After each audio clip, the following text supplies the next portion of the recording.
All right, now, everybody. Quiet, listen to me. We're going to start a show.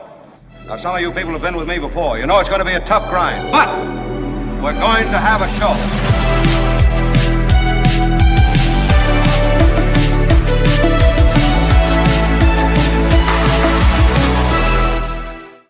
Thank you. Oh, my goodness, everyone. Please,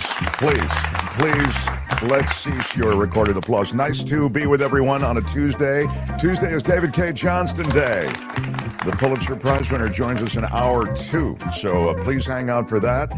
Meantime, got a lot to get to.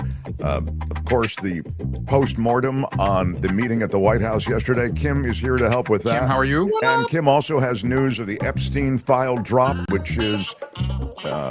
well, we'll talk about it. Kim will give us the lowdown on that. Tony is here. One of his 40 jobs. Thanks, Tony. Is this one on Monday and Tuesday. And Tony is, I'll be honest with you, bleary-eyed. And but he can't dog it. You know, you can't dog it here. You can't have a bad attitude, Tony. The only one who's allowed to have a bad attitude on this show is me. Why are you yelling? I will not permit anybody else to have a bad attitude and complain how tired they are, except for me. Why are you yelling? All right. The mouse when I'm supposed to. I won't miss a mouse click. Don't worry. Thanks, Tony. All right, everyone else, welcome. All the remarkables who have joined early. Oh, baby, we got such the show for you. You're gonna love it. I have some video from Fox and Friends that's just insane, man. I watch that show now a little bit because it's just so light. And then Trump calls in, and he's just a television personality. He's just a celebrity. He doesn't know anything. He's just kind of riffing around. So I'll play all of that for you. I mean, just to give you a flavor for it. And by the way, it's not just making fun of Trump. Please don't misunderstand. I'm on my way to try to pick out substantive nuggets in all of that. And by the way, I got a couple of substantive nuggets that I will share with you. But along the way, you have to swim like... Did anyone see Shawshank Redemption? Do you remember it at the end where he said, he had to swim through like 1.5 miles of sewer water to get to freedom, right? And I feel like that's what Fox and Friends is like. You have to swim through like Shawshank Redemption sewer to get to any nuggets of usable stuff. Otherwise, it's just propaganda, it's setups, it's light and nothing. And so anyway, I swam through it so you wouldn't have to, and I picked up a couple of nuggets. First into the chat today was CBD. CBD, as always, first in the chat, you get nothing. You get nothing, but you get our love. And it is great to have everybody in. We are a live show, 2 to 4 in the East, 11 to 1 in the West, and on YouTube, you can contribute with comments. We try to integrate them, and we love interaction, so please feel free to jump on YouTube during the live show and after the show. In fact, Kim, I always talk about the fact that I do read all the comments. Mm-hmm. I try to, and by the way, I try to learn from stuff, like if somebody disagrees with me, and I, as you know, I'll take a meeting on most things. Like, really, you can be quite aggressive in your positions, and I will examine them and try to read materials that you attach to things, etc. So I read through the comments, and the great thing about the comments on YouTube, I'm talking about the ones after the show, not the live comments, after hours trading, is that they run the gamut, from those things that are responding to something said in the video to those things that are just kind of prompted by something that was in the video. So you'll get something, I sent Tony a screen grab just of one little run and just a couple of comments. And you see there, Gary Dietrich, your hard work needs more acknowledgement. You will get some of it here. And then Kim, having read the menu for the Putin-Trump meeting, that was the post-lunch meeting that never happened. Mm-hmm. It was creme brulee and ice cream, and there it is. Now I want creme brulee with ice cream, says Immortality. I mean, so this is the thing. And then Cynthia says, so many of you guys do not finish your sentences before starting a new thought. Makes it very hard to follow. Finish your thought before starting a new one. Why are you yelling? So I look at that and I go, is that me she's talking about? Maybe it is. I kind of feel as though,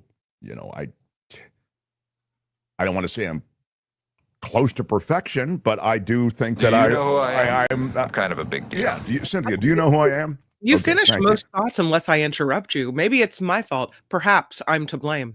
This is extraordinary that Kim actually even takes theoretical blame for something. I blame you. Exactly. That's the typical position. Anyway, continue to contribute to the show that way. That is to say, contribute your thoughts, contribute your feelings, contribute your reactions, and we will get to them all. Before I get to the Epstein drop, what else did I want to do, Tony? Did I say something to you about? I wanted to share with you, as people kind of filter in, the bizarre. And this might fall into the category of "That's Rich." Remember the segment "That's Rich"? We used to do it a lot. Now we just do it ever so occasionally. Do we have an open and close for it? We do, and I don't know if I should get to it now or do it later. I mean, No, I've got some pretty big fire it news. up. Let's I've got fire it one up. story, and we'll do it, and then I'll get into what's happening in the Texas State House. We'll get what's happening in Ukraine. I got a lot of good stuff, and of course, David Cay Johnston. But before we get to all of that, here is a little "That's Rich." Who are they? The top 1/10 of 1%. What are they like? These people are so posh and snobby, they're snotty. That's Rich on the Mark Thompson Show. Mark Zuckerberg, the Zuck, is what he's called by his friends. He spends on personal security in 1 year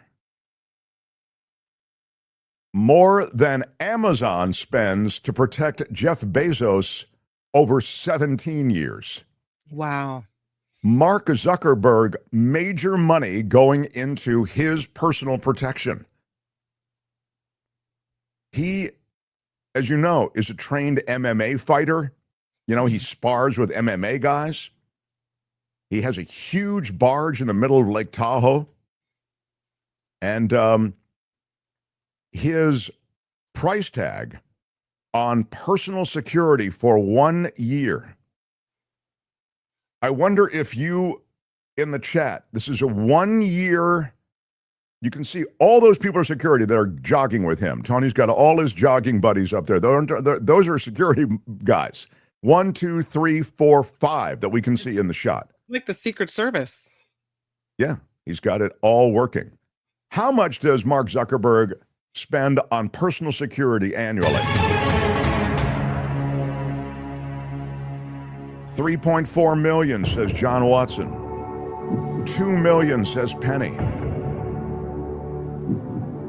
$7 million, says Katie Lynch. That would be a lot, $7 million. $4 million, says Nancy. $17 million, says MG.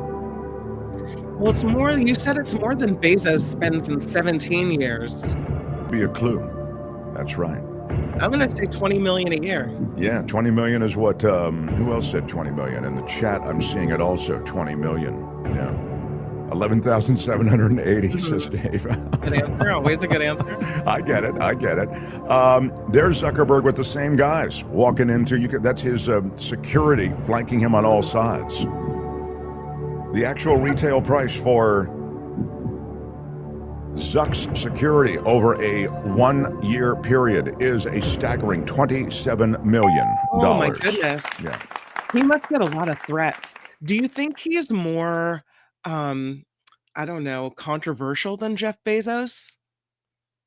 In a different way, he is. Mm-hmm. I think his Facebook and Instagram platforms being manipulated to produce the kind of propaganda and disinformation that has actually dictated the outcome of American elections and maybe elections elsewhere. I think that puts him in kind of a poisonous category. Mm-hmm. And I also think we now view social media with the negative shadow that's been cast over it over the last, I'll say, decade. And I just think the work that Zuckerberg's done to police his platform, to monitor his platform, to moderate his platform is all gone, right? He's pulled all that back. He under the guise of free speech, he sort of allowed Facebook and Instagram to run amok a bit more. Also, his movement into AI. And AI now has a negative shadow cast across it. So I'm trying to say that there's some negatives that have stuck to him. Facebook isn't the wonderful, clear-faced brand that it might have been when people were just posting pictures of their grandkids. The manipulative aspects of social media and Facebook, particularly kind of if you want to look at Facebook as patient zero, the very first social media platform that really caught on, and that contagion then went into all of these other areas, Twitter, X, et cetera, birthing Blue Sky, birthing Truth Social. It became a poison that infected all of information.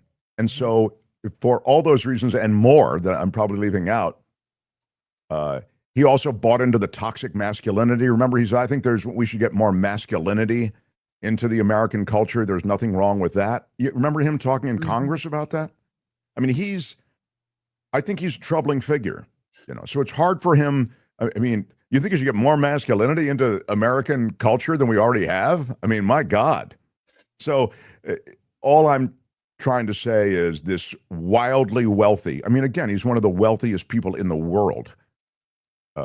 This wildly successful, wildly wealthy, I mean, disgustingly powerful guy has some stink on him as a result of that. So maybe there's some people who want to take him out. I don't know.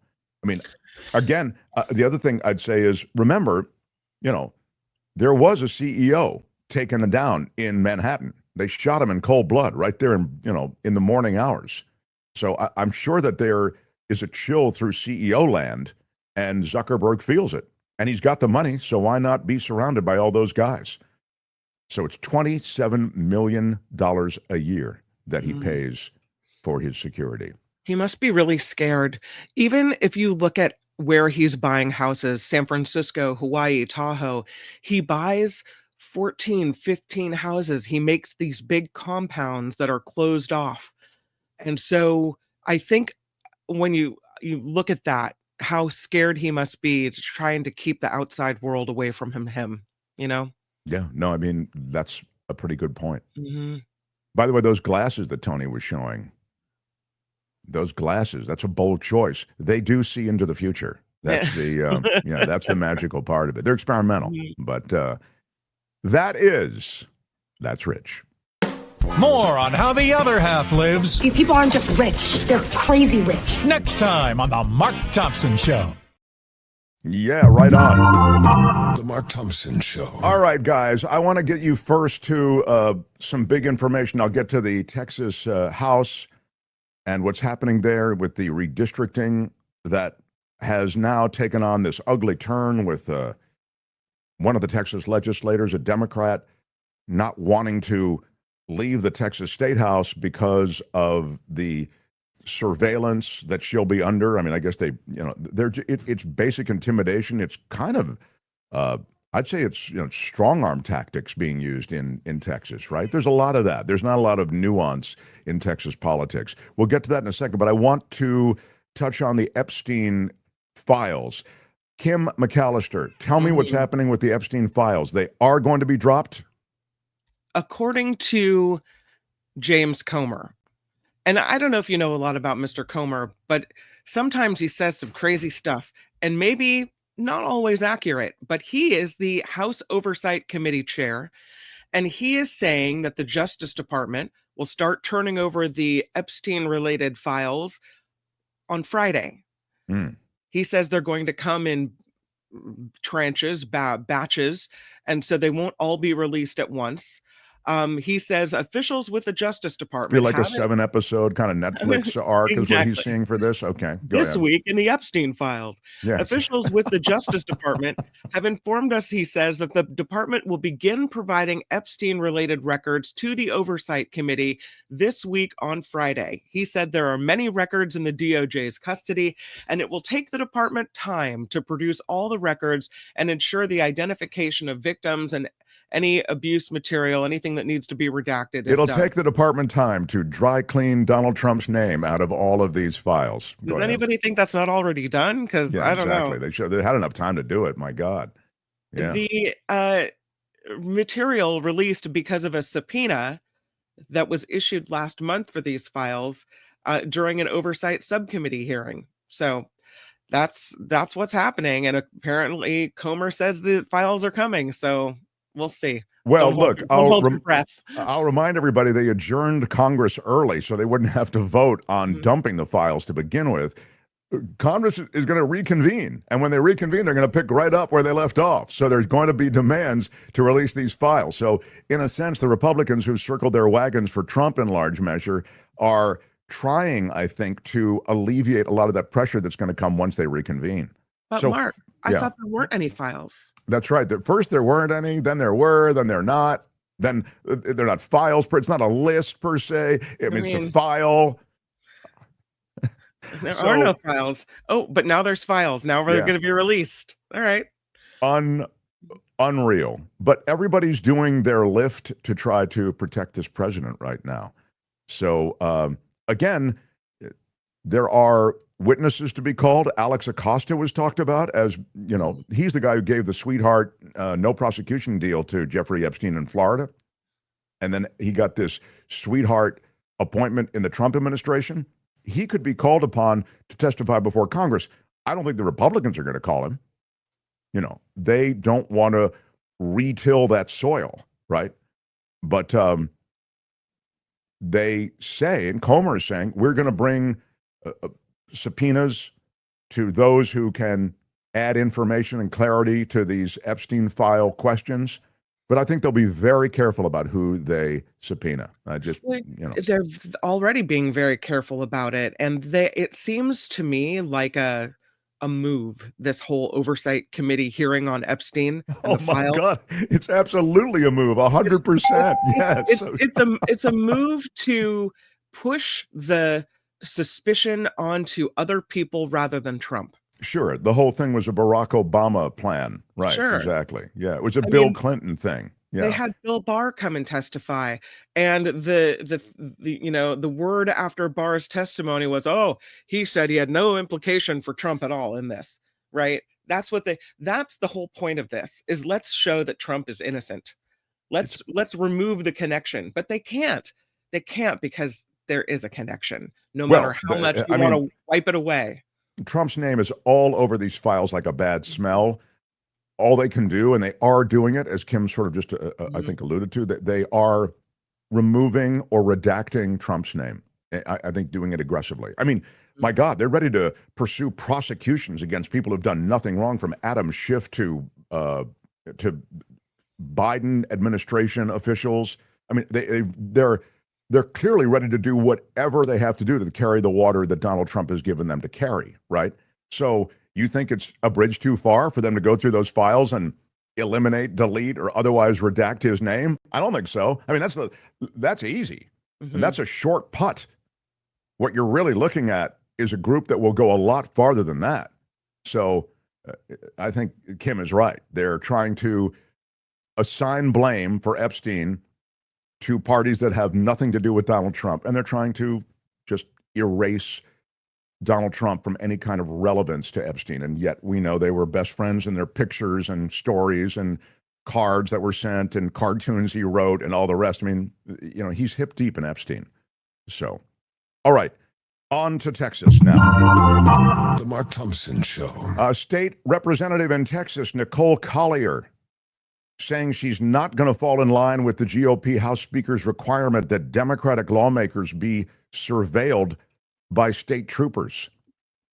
The idea here is that, welcome back, Democrats. Glad to have you back.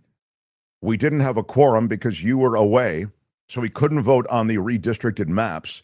So now you will be surveilled by officers who are there to arrest you should you try to leave the state of Texas or otherwise not respond to calls to the State House. Collier, insisted on staying in the state capitol. I mean, the state capitol is in Austin, Texas, as you know. And the Speaker of that House threatening to arrest Democrats who are blocking Republicans from the redistricting. So anything they can interpret that way, they say they can arrest you for. I said yesterday, I don't know how you do it. I mean, I guess you can arrest anybody you want for a while and just ruin their day, their weekend, their week, their life, as they have taken into custody and detained so many, quote, illegals who turn out not to be illegals. They've actually deported American citizens to other countries. I guess you can do anything now. But what I'm just trying to say is I didn't think there was any real legal ground on which you could stand firmly and do this to these Democratic lawmakers. But they all came back, as you know, to the Texas House, and they got a quorum on Monday, so they had enough members to conduct business. And now the Texas Democrats are being threatened with arrest. It's kind of wild to see. Right after they gavelled their Texas State House into session, the Speaker of their House, his name is Dustin Burrows, he said this. He said he ordered the doors locked, and he said the Democrats who fled the state would be released into the custody of a designated Department of Public Safety officer. Yeah, like a minder, right? Yeah, like like you have a CHP officer assigned to you, but it's in Texas. They said it's intended to make sure that the Democrats are on hand today as well. So they didn't want them to bolt after one day. And they locked Nicole Collier in that state house, right? Because she refused to have a minder. She refused to have somebody tag along with her and be under surveillance. She said, no, I'm not doing it. I mean, I can understand it. I mean, she's looking at, like, she even said, like, it was Jasmine Crockett who said, you know, as a former, here, I'll find her quote. As a former Texas state representative, let me be clear, locking Representative Nicole Collier inside the chamber is beyond outrageous. Forcing elected officials to sign, quote, permission slips and take police escorts to leave? That's not procedure, she writes. That's same old Jim Crow playbook.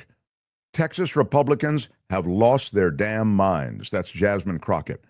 So you can see the way in which you can view this through the prism of a return to Jim Crow. If you're a black legislator, that's particularly hitting hard. I mean, and if you're a white legislator with any conscience, it should hit hard. So that's the situation in Texas. And it does feel like a kind of a lunacy, doesn't it, Kim? It feels like lunacy. I don't know if I would go with the, racial overtones of it, because they are trying to assign security for every Democrat, regardless of race. So, I mean, I understand why she's upset about it, but I feel like this is more of a party thing than a race thing. Maybe I'm wrong. Maybe I don't get it. I don't know. Well, no. Let me just split that baby a little bit. I think maybe you're right on the merits of this one incident, whereby, as you said. But if you look at the redistricting in Texas, it's totally racist. Oh yeah. Okay, that's true. So. If you, we know that. But you're right. I mean, I think you're talking about this encirclement of these legislators and having them have a minder. You're right. I mean, that isn't expressly racist. It doesn't seem, but the goal that they have set out is definitely racist. I mean, but again, that's the bigger picture. But they're very silly, because if the Democrats didn't want to be back, they wouldn't be back. Obviously, they've come back. They were gone for 15 days, that they need security to make sure they come back today. That they're being silly. That's overkill. They're back now. So they don't need. Yeah. I mean, I don't know. It's all theater, right? Mm-hmm. I mean, and as we said here on this show at the time of the walkout, this isn't a long-term strategy. This is a move to draw attention to what's happening in Texas. Mm-hmm. And it worked. We got a lot of not only national attention on this issue, but you have seen Gavin Newsom begin to put into place the steps necessary to perhaps expand the map and the legislative representation of Democrats in California. So that's a real response to what's going on in Texas. So, but as Kim says, I mean, this is performative, but it's not innocuous performative. You know what I mean? You put a cop out in front of my house, it doesn't really affect me in the house. You know what I mean? Okay, put a cop out there, whatever. I'm sending a message that this house is protected by a police officer, whatever. But if you have a cop follow you around all the time, I mean, that's a different thing. That surveillance that you didn't ask for, all of a sudden you have this cop and he's empowered, again, according to the plan, he's empowered to arrest you, to charge you, cuff you, arrest you, and take you into custody if you do anything that's deemed to be against the plan to vote on the redistricting. Like, are there any rumblings even of you leaving the state or not being available for a vote or not showing up at the state house on time, whatever it might be? It definitely sends the message that you're not in control of your own movements, that someone else has power over where you go, what you do, and how you live your life, right? So it's to say Republicans are in control of the Democrats. Like, we are in control of you. We will make sure that you do what we want when we want it. There's definitely a message that way. Absolutely right. It's like whose gun is bigger down there in Texas. Knowing Marie Clarity asked a question that I kind of was getting at when I was sort of saying they can't do this. This whole thing's illegal. How is unlawfully detaining a citizen not a felony? That is what this is. Whether they are locked in the chamber or forced to have an escort. I mean, it should not be legal. And is it legal? Again, I think there's legal questions, but as I was saying, so it's illegal, so what? It's a little Trumpian. I always reiterate, make the move, do what you want to do is always been kind of the Trump edict, whether it's stated or implicit. And then if it turns out to be illegal and they sue you, great, I'll see you in court. But by then I've already done what I wanted to do. I already deported those people to El Salvador. Good luck getting them back. Yeah, exactly. I've already done whatever at the border. I've already done an illegal immigration raid, whatever it might be. Oh, it's proven to be illegal? Yeah, but that took a year and a half for that first judgment, and we're still appealing it, et cetera. So I think that's, that's the story on the legal side, at least just from a practical standpoint. So now, much to talk about when it comes to Ukraine and Russia. This is, and I have a theory on Donald Trump and Ukraine and Russia, and I think it's on display in very subtle ways that I'll share with you along the way. So here we go. All right. The Mark Thompson Show. Now, there's a lot I've got. First, I would point to what Trump's general position is. He comes in hot. He does a big meeting with Putin. We'll talk about this with David Cay Johnston as well, but I wanted to knock out a couple of pieces of video along the way. One of them speaks to the fact that Donald Trump is always parading around saying, I stopped 6 wars. That's his new default. I stopped 6 wars, and all these wars wouldn't have happened if it hadn't been for Joe Biden and Barack Obama. They're morons. I'm a genius. I mean, this sounds like, it's so low grade, the rhetoric, but it's absolutely the rhetoric of Donald Trump right now. And he defaults to the Biden. They were talking the other day about the fact that it's almost on a loop. Like if your grandfather was constantly talking about that, like every 6 or 7 minutes, you go, I don't know, I visit with grandpa. He seems okay, but he just keeps repeating that same thing. And I'm worried that he's kind of losing it. So here Donald Trump is on the 6 wars that he's settled. And then I want to just give you a little word on that, the veracity of that, or perhaps the falsehood of that. And then also the ceasefire thing. He's also changed his position on that. So here we go. Go ahead, Tony. I don't think you need a ceasefire. If you look at the 6 deals that I settled this year, they were all at war. I didn't do any ceasefires. And I know that it might be good to have, but I can also understand strategically why, one country or the other wouldn't want it. You have a ceasefire and they rebuild and rebuild and rebuild, and, maybe they don't want that. But if you look at the 6 deals that we made peace and long-term, long-running wars, I didn't do any ceasefires. All right. Donald Trump saying he wanted, of course, a ceasefire. That was his big thing. And now, of course, ceasefires, I didn't do them. They weren't necessary. He claims to have helped settle the Israel-Iran thing, the Congo-Rwanda conflict, Cambodia and Thailand, India and Pakistan, Serbia and Kosovo, and Egypt and Ethiopia. Those are the those are his 6 wars? Yeah, those are his big 6.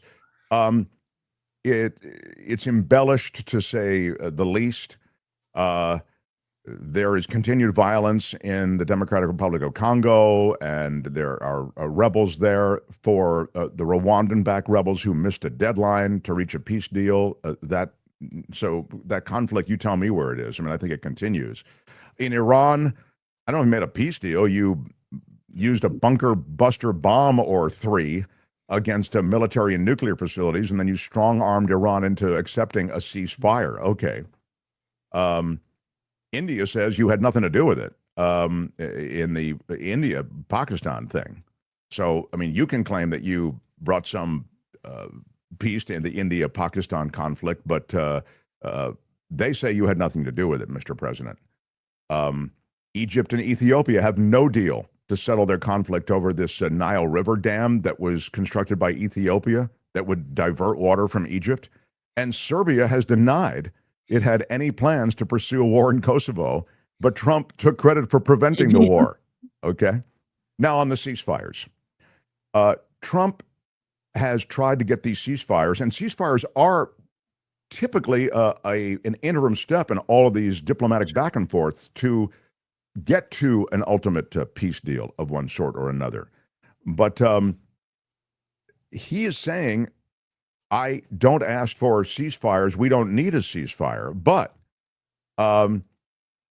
these statements, and again, on his various conflicts that he's taking credit for, on the 10th of May, after the outbreak of violence between India and Pakistan, Trump announced, after a long night of talks mediated by the United States, I am pleased to announce that India and Pakistan have agreed to a full and immediate ceasefire. That was in capital letters. Congratulations to both countries on using common sense and great intelligence. Between Thailand and Cambodia, in July, Trump said he was calling those leaders together in order to call for a ceasefire. The call with Cambodia has ended, he wrote, but expect to call back regarding war stoppage and ceasefire based on what Thailand has to say. And on Israel and Iran, Trump wrote, it has been fully agreed by and between Israel and Iran that there will be a complete and total ceasefire, in capital letters. But Trump is looking for the Nobel Peace Prize, of course. He's trying to, by sheer force of personality, charisma, star power, unclear to me, really. I mean, I think he may be drunk on his own image or certainly misguided in believing that somehow he has a transcendental presence that's going to be able to, in any way, skip ceasefire and go right to peace deal. I don't even know what a peace deal looks like. As I said, it's so layered. There's going to be territory surrendered, most likely. So all of that stuff is very sensitive and has to be worked out. I don't know if you mentioned this, but Putin meets with Trump, and that night, last night, boom, they send drones into Ukraine and hit them hard. So it seems like after Trump met with Putin, they kind of got maybe a little buddy, and perhaps he's on the side of Putin, who he clearly understands doesn't want to ceasefire in this whole situation. I think that's exactly right. I mean, I think there's no question that Putin's in his head. You already had a relationship that was somewhat weird. We don't really understand what that is. Is that compromise? Is that just two guys who are strongmen, one strongman wannabe, one strongman who controls Russia? Are they just bonding over that? And is it a financial thing? Does Trump want to build a Trump Tower in Moscow? We know that Moscow actually produced a lot of money. Trump Jr. talked about that. We have Russian money financing a bunch of our stuff. We know that the Russians bought, David Cay Johnston can speak to this, entire floors in Trump Tower. And they paid top dollar, and some of them were unoccupied.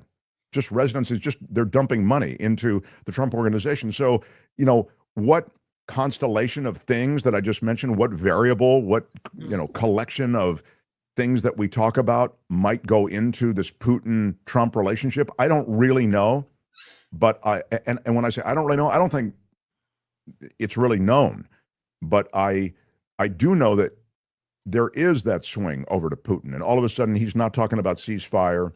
And you're just not going to get a peace deal, I don't think, unless there's a real hard surrender of territory to Russia. I mean, increasingly, that just seems clear, you know. Speaking of their strange relationship, did you see the hot mic situation that happened? Apparently, the European leaders had come to meet with Trump and Zelensky, and the European leaders were there to support Zelensky. And there was a moment where Trump was caught on a microphone telling the French president, I think Putin wants to make a deal for me. Do you understand? As crazy as that sounds, so that the deal would be made because of Trump. Like, you know, that Putin likes Trump so much that he's willing to make a deal because it would please Trump. Yeah, I did. I watched that hot mic moment, and it was wild. And it was just that. It was an aside to, was it Macron he was speaking to? And he said, yeah, they're going to make this deal as crazy as it sounds. I think he's going to do it for me. Yeah. Again, Trump quickly falls into the thrall of Putin. But Putin has very specific, here it is. So Tony's got it for you. It was in this kind of, you know, in the post-meeting moments. He wants to make a deal for me, crazy as it sounds. Yeah. Yeah, anyway. All right, the other thing I want you to hear, then I'll get to Fox News, which is just wild to watch. I want you to hear from a Ukrainian who gives us, that's right, that's called narcissism, says Buddy 386. He's so full of himself, says CBD. Well, you think? Here's a little something to give you a perspective from the Ukraine side. Go ahead. Well, honestly, it isn't likely that a real peace deal or even a ceasefire is on the horizon, because the war that was deliberately unleashed on Ukrainian people by the Russian leadership and that is now ongoing for more than 3 years. The coming of Trump to the White House has only made the things worse, because what one of the representatives of the government, Edward Benish, the president, and others, but ultimately it seems that no real difference was made, and now in the latest meeting, maybe President Zelensky had to set another world record for saying thank you per minute, or pleasing the Marjorie Taylor Greene's boyfriend with his suit. But it seems that the positions of the sides, they haven't really changed, and that Russia is still pushing for these maximalist demands for grabbing as much Ukrainian land as it can, even that those territories, and this means also the people living there, that haven't been occupied by Russian forces yet. And ultimately there is no actual bona fide agreement and no real intention to make real peace talks and really find any sort of compromise, because this is all about this right of the force that is imposed on a weaker country. And now many people were going across with all these narratives of the so-called proxy war. But now when we see images of, for instance, Ukrainians being deported together with other people subject to this completely humiliating ICE procedures from the US, and no person is illegal. For instance, images of a Russian armored personnel carrier waving both Russian and American flags invading Ukrainian land. Maybe this means that in this situation, Trump and Putin are clearly on one side, that Putin is now being supported and promoted by the current US administration. So there you go. That's a Ukrainian activist, and he has a remarkable knowledge of not only the politics of the region and the history of this struggle, but also of the landscape of American political culture, the reference to Marjorie Taylor Greene. It was quite interesting to hear from him. And I also just like that as a snapshot for a reality check. I mean, I understand I'm oftentimes not the most optimistic guy in the world I think I'm a realist on these things. And I just think we're a world away from a deal being made of the sort that would involve, a Russian pullback in any kind of substantial way. And in essence, that's what he's saying. He's saying the Russian-American meeting between Putin and Trump was just BS. That's essentially what he was saying. It's a photo op moment for Trump. And then when you get back into the politics of America, again, with Zelensky having to apologize every few, ingratiate himself and thank the president. Every few phrases have to be thank you and thank you again. You realize that there are performative aspects of this, but substantively, there is an insanely difficult thing going on here. The end to this war is really going to be hard to craft, and it can't just be an edict from Trump.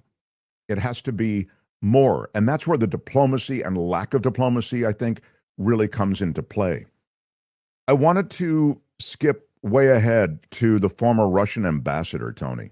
I'm going to play a lot of the Trump stuff from Fox and Friends in a minute, right before David Cay Johnston. He may want to comment on it.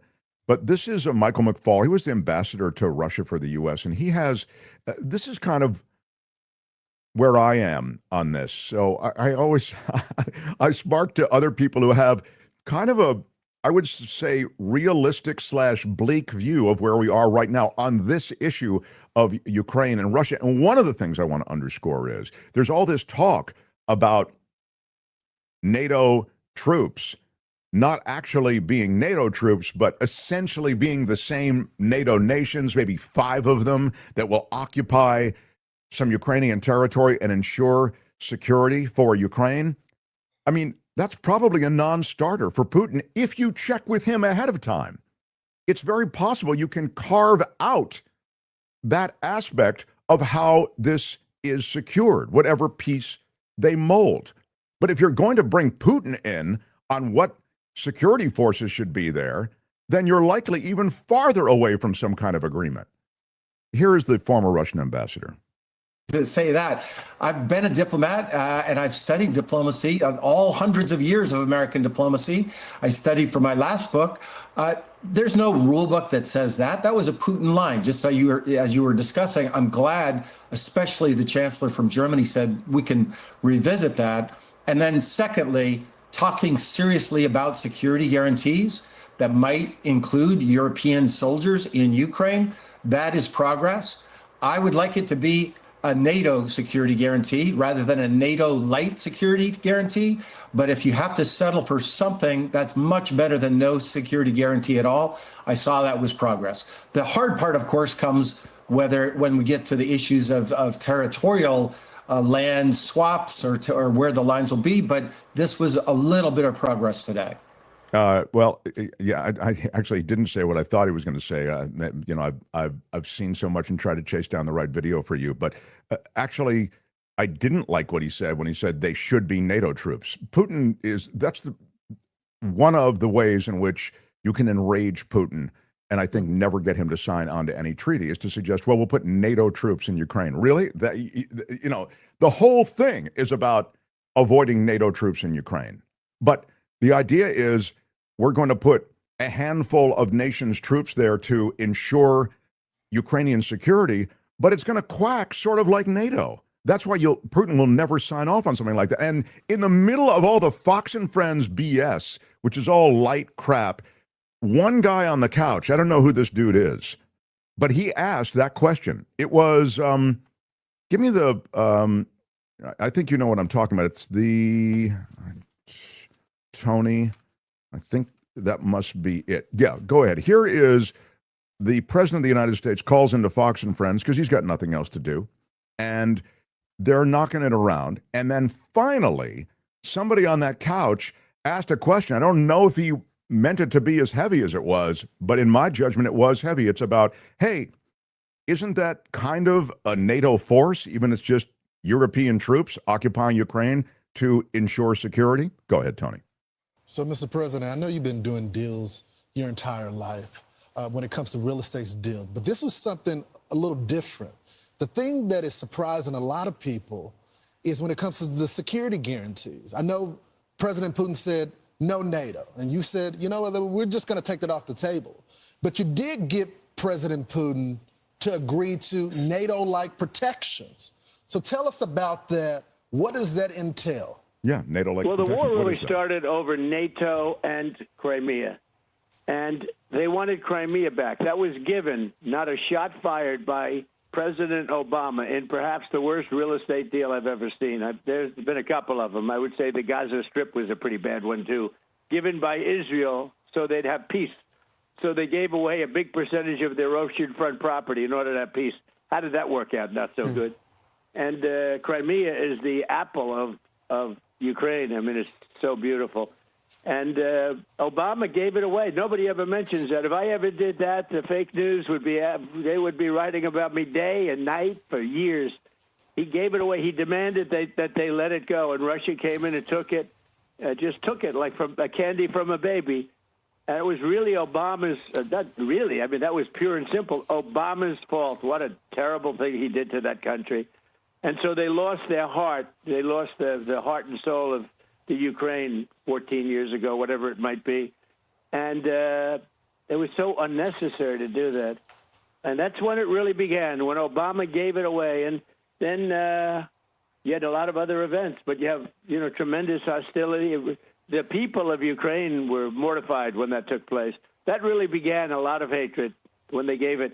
And they didn't have to. Not a shot was fired. They just took over the most valuable piece and the biggest piece in a sense and surrounded on four sides by ocean, just a little passage to get you back onto the mainland. The most beautiful piece of property you've ever seen as a real estate developer. I look at it, I said, why the heck did he do that to them? And so there's great hostility, and maybe rightfully so. But one thing was NATO. They went in. They said, we want you. We want to get Crimea back. This was at the beginning. Now Putin, in all fairness to him, he made a good deal. He got it from Obama. But they said, we want it back, and that was not exactly well received because it was like 12 years before. That's where Russia has its submarine base, and that's been there long before Putin. They've been there for a long time. But long before Putin. And the other thing they said is we want to be a member of NATO. Well, both of those things are impossible because, again, long before Putin, it was a no-no by Russia or the Soviet Union or anything you want to call it. Sort of a similar thing as it gets larger, but very similar. But it was always a no-no. You could not. Russia said we don't want the so-called opponent or the enemy, let's use that term, we don't want them on our border. And they were right. They were okay. And yet they went in and they asked, with the United States, they said, put us into NATO. And everybody knew you just can't do that. They would never have agreed to it. This is before Putin. This is long before Putin. It was just a no-no. It was something that was never going to happen.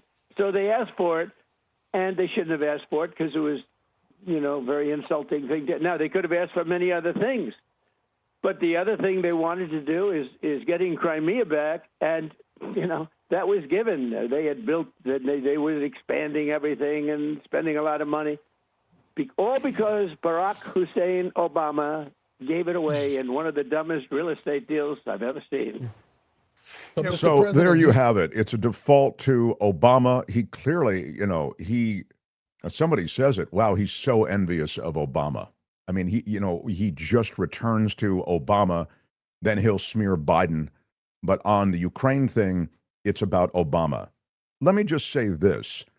It was an inflection moment when Russia moved into Crimea. It was under Obama. But when Trump says, and not a shot was fired, I can't believe it, that never would have happened under. So what would you have counseled, Mr. President? Would you have sent American troops in? Would you have sent military support, essentially started a proxy conflict along the lines of what you have right now with Ukraine and Russia as far as the U.S. is concerned? What do you mean not a shot was fired? You keep saying that. What a bad deal that was. What a bad and one of the worst real estate deals ever. It's not a real estate deal. The Russian military went in and they took Crimea. We're not talking about a condo complex here. So these are really high-end, high-stakes confrontations, and I don't think they're treated that way in conversation and rhetoric from the President of the United States. But he also never addressed what I was getting at, which is if you put into place a security force which is made up of a handful, maybe not all the NATO nations, but a cooperative of European nations pledged to defend Ukraine in whatever peace deal is crafted between Russia and Ukraine, in whatever new border is drawn. If you're trying to get, first of all, doesn't that feel like NATO presence to Vladimir Putin? Now, you can say it might, but tough crap. I mean, they need some kind of protection. So what I'm saying is, if you're asking for Putin to check off on that as part of the peace agreement, that could be a big ask. Better to leave it out. But I want to talk to David Cay Johnston about it and get his thoughts on it. It does feel as though it's, as I say, maybe a bridge too far. Hiltzik is joining now. What happened? He's Yeah, we have a few minutes to talk to him, so I might as well all right. go straight to him, I think. Okay, he's a Pulitzer Prize winner. I'm not going to give him too hard a time. Exactly. All right. Smash the like button if you would. More about Ukraine and Russia. I have some other stuff to play for David Cay Johnston, who joins after the top of the hour. So smash it like a boss. With your iron rod. Hit the thumbs up. It helps us in the world of YouTube. It costs you nothing. It just helps if you have more. I know it's crazy, but if you have more thumbs up, you have your show up in other people's feeds who don't even know it's there. So that kind of does help us. So appreciate that. And as I say, it costs you nothing. So there we go. The Mark Thompson Show. He's a Pulitzer Prize winning writer for the LA Times. He writes on business. He is a brilliant mind on any number of subjects. He is the great Michael Hiltzik. Hiltzik, I have only a couple of minutes because I got David Cay Johnston going. I think I got our signals crossed. We wanted you here 25 minutes ago. I can do a lot of things, but keeping track of the time is not. Well, this is the grace that's granted to Pulitzer Prize winners. All right, now, I really wanted to ask you about something that's off topic, but just because I'm on Ukraine and Russia, I wonder if you had a quick thought. But then I want to get to your most recent column about the NVIDIA deal that was made with China. Well, in Ukraine and Russia, I mean, we know what the proper end game is, and that is for Russia to withdraw. And that I think that's the only way to go. All this other talk about, swapping land for security and what have you, that's just nonsense. I mean, Russia is the aggressor here, and trying to pretend that somehow the Ukraine, provoked this is just. Yeah, that's obviously lunacy and a fiction. But, I think you can argue that Russia could continue to prosecute this war, even though it's a huge issue for Putin domestically. They likely could continue. It might take a long time, but they could continue to move further west and overtake Ukraine. So I don't know if you're going to get, I guess what I'm getting with that question is, I don't know if you're going to get total retreat. I don't know if that's in the cards of any kind of peace agreement. Well, I don't see the European Union accepting anything other Short than of that. Trump might, but he, it's not his decision. So yeah. All right. Now let me quickly ask you about this NVIDIA. You did a column about the deal made with NVIDIA. Just quickly set the table again. We only have a minute or two, Michael Hiltzik. I regret it, but we'll talk more perhaps in greater detail another time. But it's interesting to me that this is an extraordinary deal, I think, in a sense, the deal that the U.S. is making with NVIDIA. Let us know what it is, please. Well, the U.S. says it's going to take 15% of NVIDIA's revenue from its sales of its chips to China. We still don't know, what the mechanism is for that to happen. And we certainly don't know, what the justification is.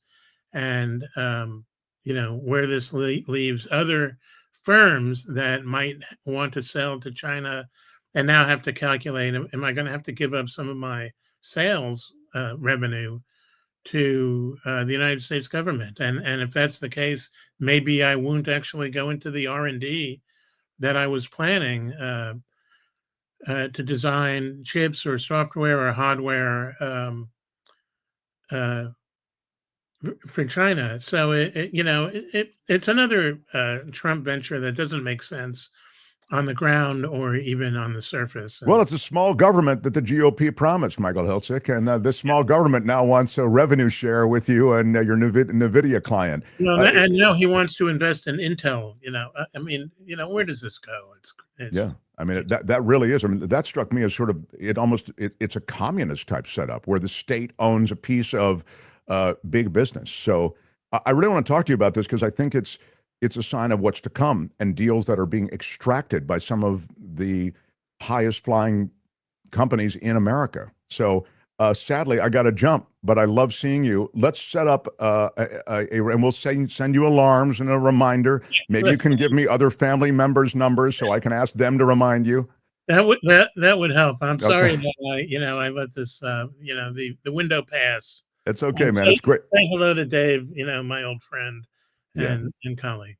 Definitely. All right. All the best. Michael Hiltzik, LA Times. Thanks, Michael. The Mark Thompson Show. That was a quick hit. Yeah.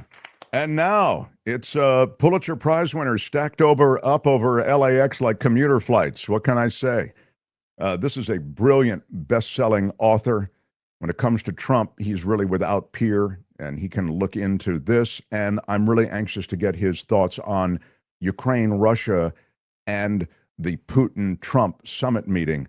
He's the co-founder of DCReport.org, now professor at Rochester Institute of Technology, the great David Cay Johnston, everybody. Well, hello, Mark, and I'm glad you had my friend Michael Hiltzik on. He's been extraordinarily valuable to LA Times readers for many years. Exactly. He's a great mind and a friend of the show. And we went to the same university, graduated from the same university, David, so I've always felt like I was Pulitzer Prize adjacent all my life, Which university?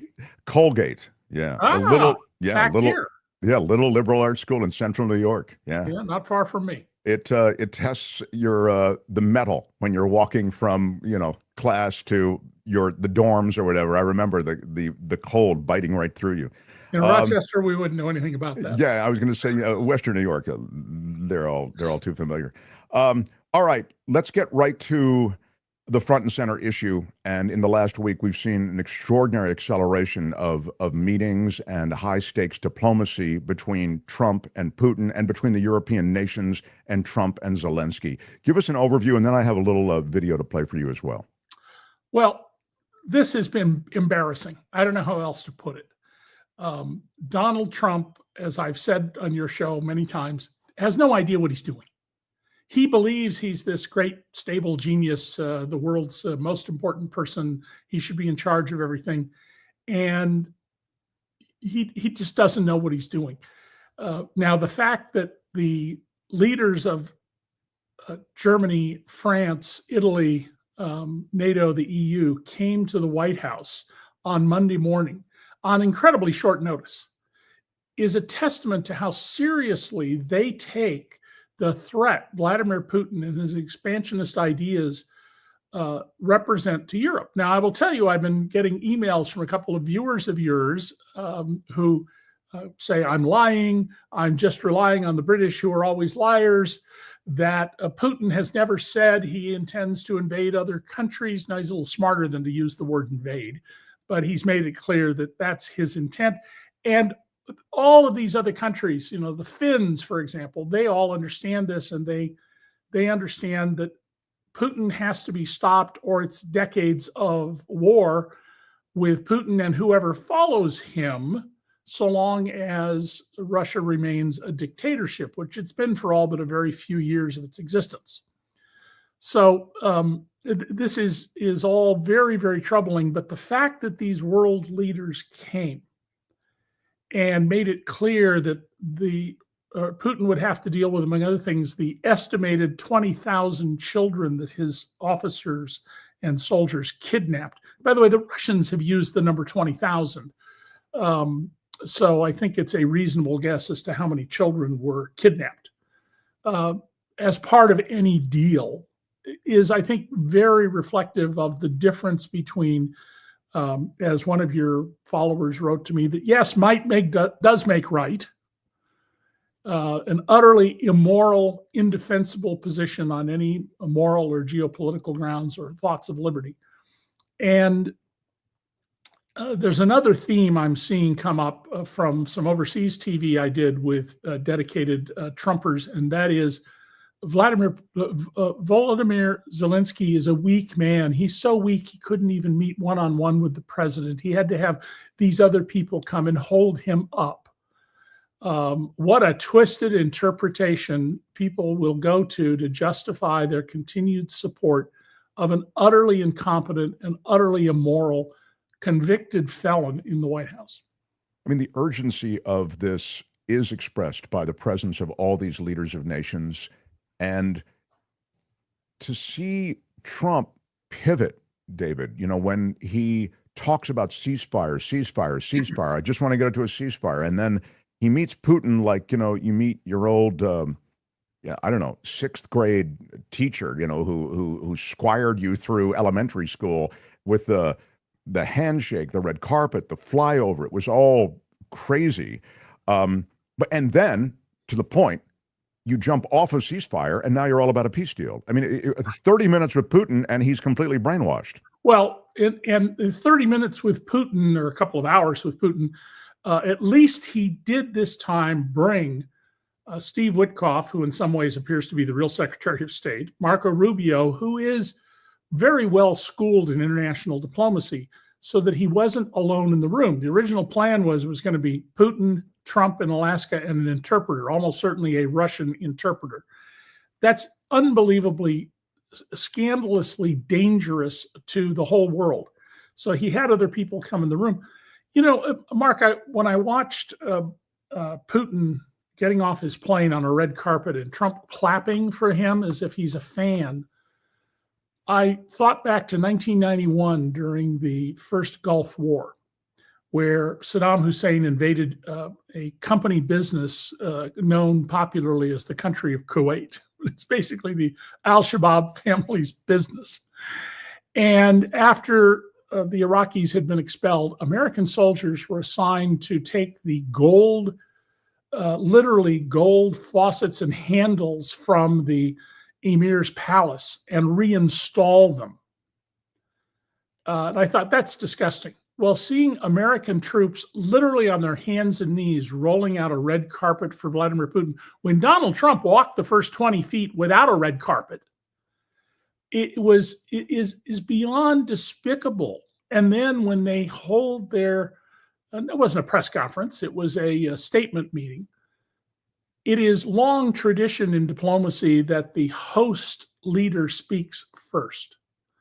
Trump let Putin speak first. What more do you need to know that Donald Trump sees himself as the acolyte of Vladimir Putin, not the equal? And he dominated the time spent speaking. Yes. Putin spoke for, I think, 3 times as long as did Trump. And very artfully. I mean, remember, the first thing he did was bring up the fact that Alaska used to be part of Russia. Well, that's a message. Borders are flexible. We don't have to respect borders, pay for a country, take it by force. Secondly, he goes into World War II, where quite literally and fairly the Russians' contribution is vastly understated by Americans. The Russians took far heavier losses. They did far more with less material and training to defeat the Nazis. And the Russians are raised with a concept called Mir, M-I-R, as in the Mir space station. On one level, it means world, but it has a second meaning that's critical in the Ukraine issue, and that is, we're Russians. We're tougher than anybody else in the world. No one has endured the hardships of those who live in Mother Russia. And we deserve respect for our willingness to endure any hardship. The people who have been reaching out to me, they want to just cut and run. They want liberty at no price. They are offended by JFK's inaugural address. We will meet any test. We will bear any burden. in the defense of liberty. And while sometimes we've done stupid things like the Vietnam War from that, the principle that you have to stand up for liberty holds. My personal standard has always been, am I willing to die in this war? Am I willing to give up at another age one of my 3 sons? Am I at this age willing to give up one of my 5 grandsons? I don't think that's necessary in the war in Ukraine. I think it can be dealt with without any Western powers confronting Russians, which would be very, very dangerous.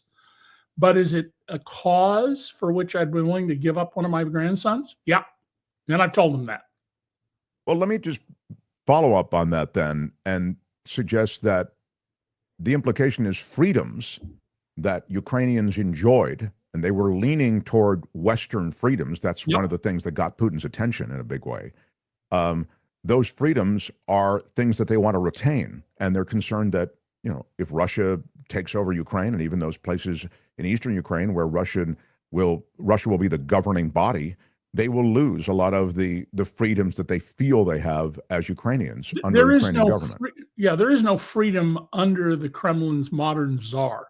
There's no journalism in Russia. There's only state-run media or state-approved media. The New York Times Moscow bureau is now in Istanbul.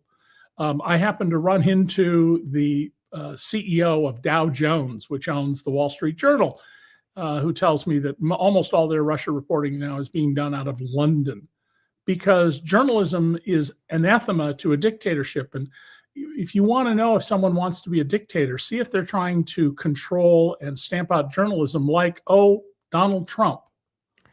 Yeah, I mean, he's taken on journalism in a big, big way. And look, he's only 7 months in, or whatever, 8 months in. I want to play a little bit. One of the Trump moves is, to call into Fox News. He had the post-summit meeting with Sean Hannity. He had that interview where they kind of discussed it, and then Trump just spins, et cetera. I think Trump was.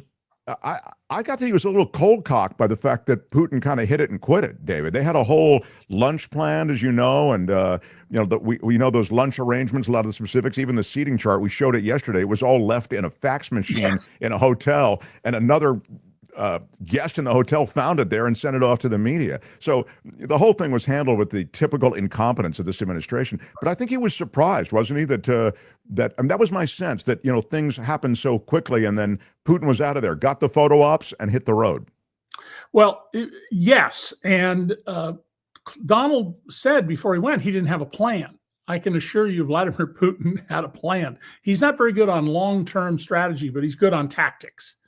And he brought, well-trained professionals in diplomacy and no doubt psychological warfare with him to meet with Trump. The fact, by the way, that they left in a machine at the business center of the hotel where part of the Trump entourage was staying is just indicative of the absolute amateur hour of these people. Pete Hegseth having the editor of The Atlantic on the email chain where they're discussing exactly when American fighter jets or fighter bombers are going to be inside Yemen dropping bombs, in an utterly wasteful, useful process that did nothing but kill civilians, didn't stop the Houthis. That they've had other incidents like this of carelessness and sloppiness. It's just extraordinary.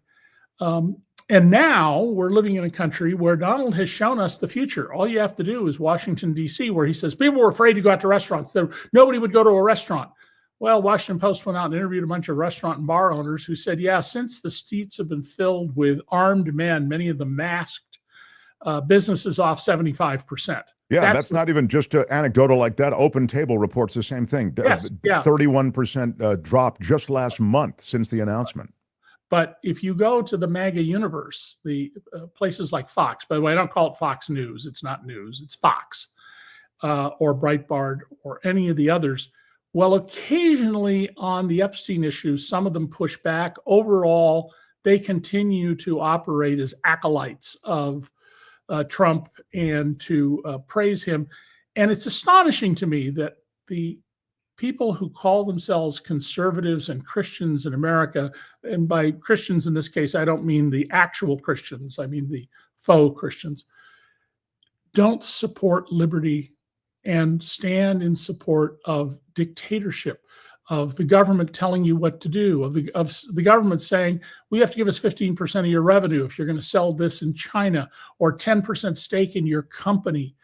That's a classic totalitarianism. I mean, in China, the government has a hand in every business of any size. I was just saying that to Hiltzik. The whole thing feels almost communist or socialist, And there's a lot of things Trump's doing that are very Stalinist in their nature. Sure. But the most important development, I think, is that because these Western leaders stepped forward, Ukraine is in a bit less precarious position than it was Friday night. I have a theory, and I just kind of picked this up based on comments that Trump has made.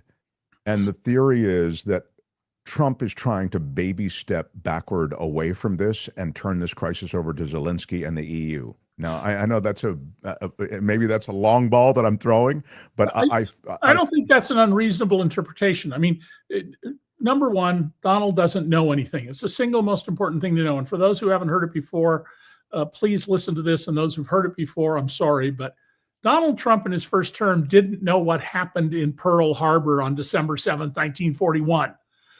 What more do you need to know about the appalling ignorance of this man? And secondly, because he doesn't have a plan, because he doesn't have any history, because he doesn't take his daily presidential brief, he doesn't know what to do. So the leaders in Europe who understand perfectly well what the future will be if Ukraine falls, they don't want to get in a shooting war. They're part of NATO. They don't want to risk nuclear weapons, but they also are not going to stand by and allow might to make right. Because if that happens, I don't know what's next. Whether it'll be Slovakia, where I have relatives by the marriage of one of my children, or Estonia, Latvia, Lithuania. But people in those countries will tell you, their political leaders will all tell you, if Putin isn't stopped in Ukraine and pushed back, it's just a matter of time till the Russian tanks come, the firing squads come. And let's remember, in this war, Russians do not follow any of the rules of war. Not that anybody is perfect about those. But remember the video from Busha, where they went and rounded up the men and slaughtered them, where they have been deliberately and intentionally bombing obstetric hospitals where babies are delivered, and old age homes and apartment buildings. And this is the way, if you study and read up on Russian history, in the era of the boyars, the aristocrats under the Tsar in the 1800s and 1700s, they did war the same way. They paid no attention to any concept of combatants versus non-combatants.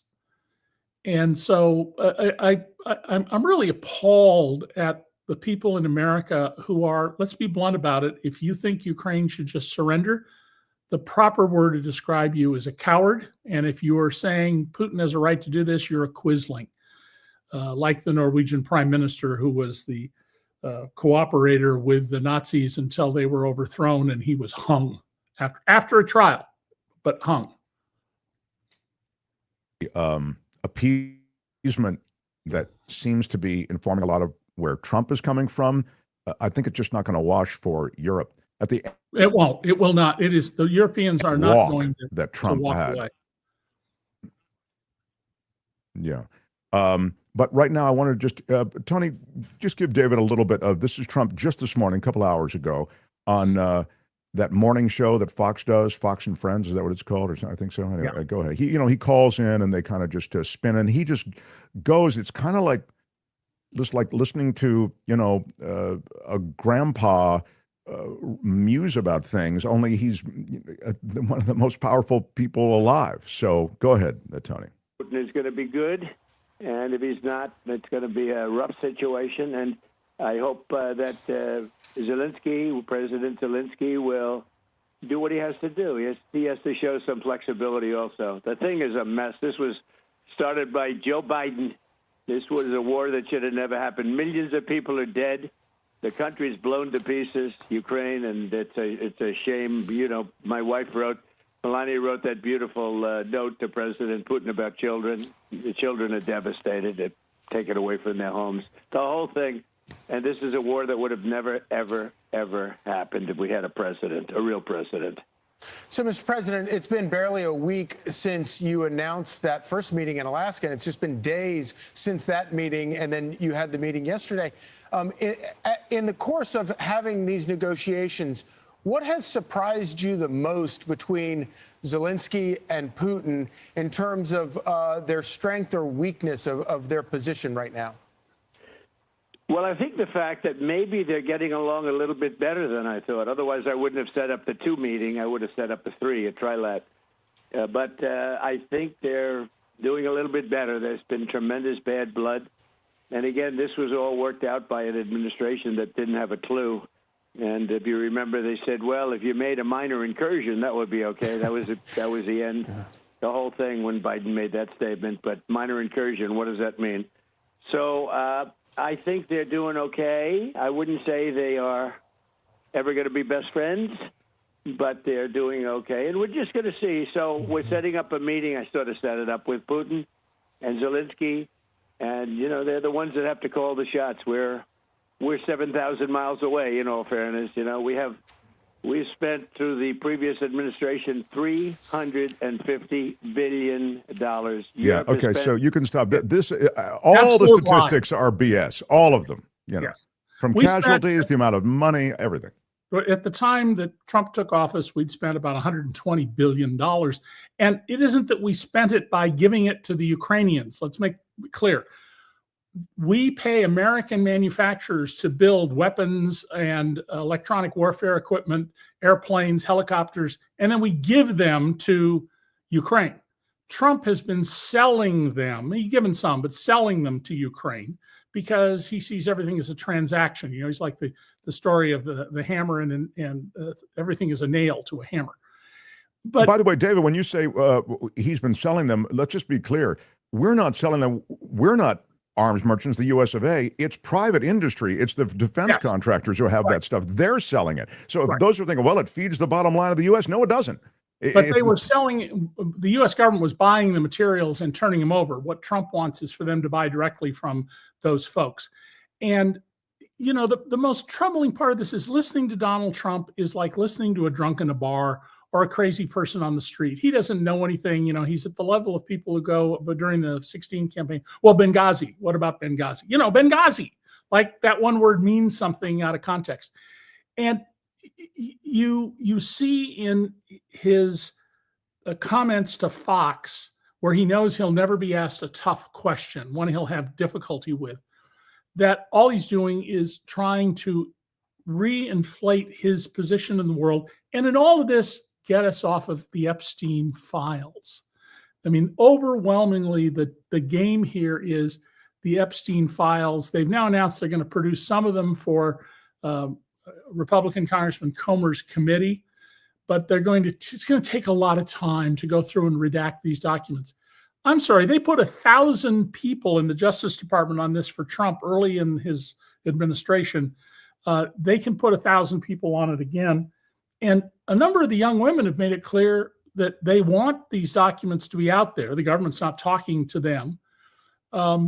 So first of all, the first thing to ask for, the financial records, you know, were there actually trades going on, or was this a sheer extortion scheme? And then if you want to remove every name except Donald Trump, that didn't take that long and hard to do. We actually have software to search for things like that if you make an electronic file, and the US government possesses that kind of sophisticated software.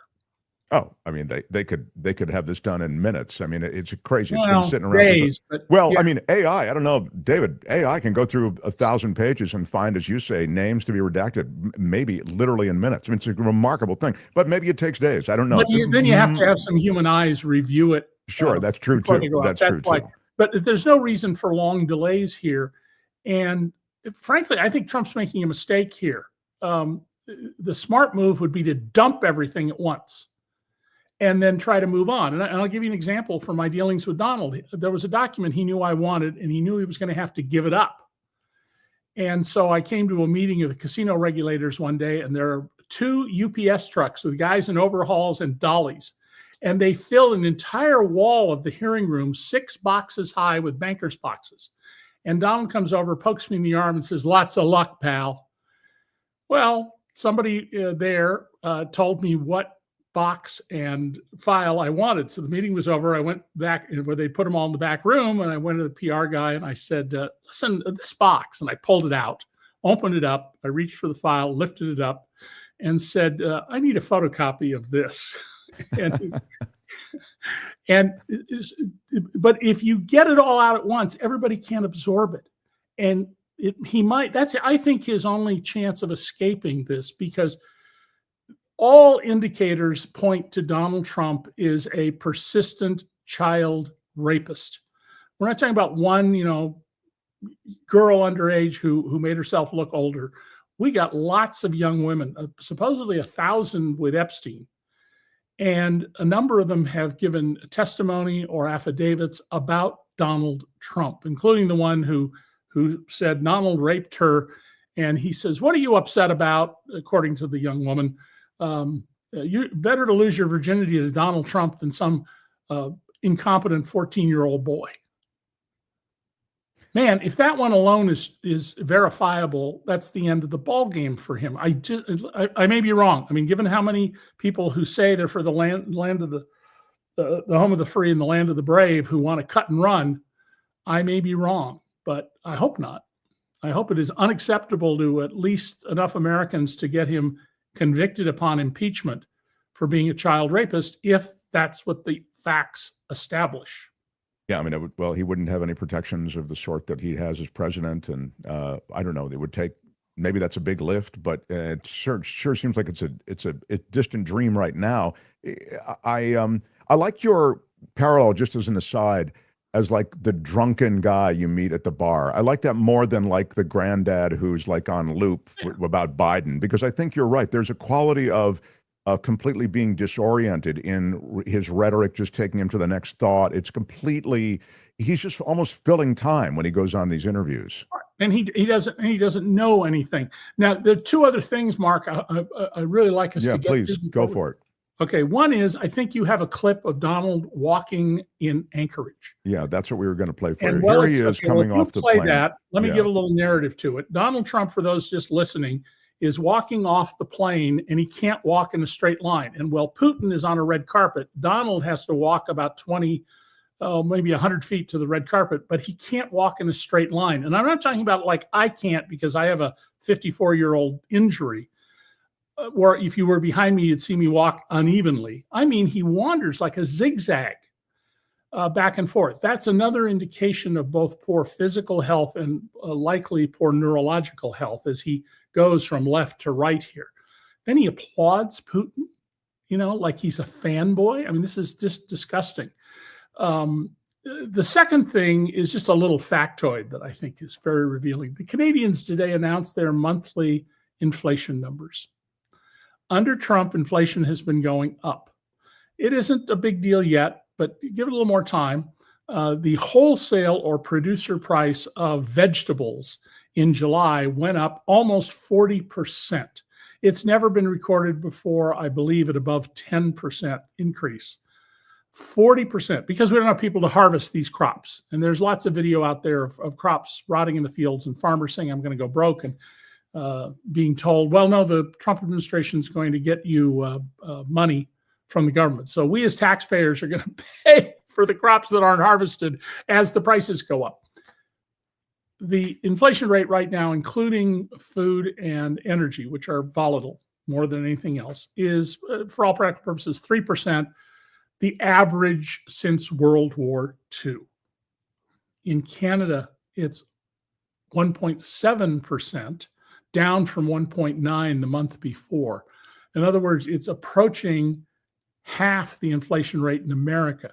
Now let's see, which country is actively promoting trade and manufacturing, and which country is actively arresting people who produce value and imposing tariffs? These things are connected, and people should look to the North, a country run by thoughtful, educated, decent people. In some ways, they have the same problems we do. I mean, their treatment of what they call First Peoples is not as bad as America's treatment of indigenous peoples, but it's awful. But they're doing better than we are. And they don't have a lot of the advantages that we have. So people really should pay attention. Your economics are going to get worse going forward unless you're super wealthy. The stock market, you notice, is sort of flattened out right now. And I think as the numbers go bad, you're going to see the indexes, the S&P 500, the Vanguard and Fidelity and other index funds, they're going to slide as equities. They've done very well the last few months.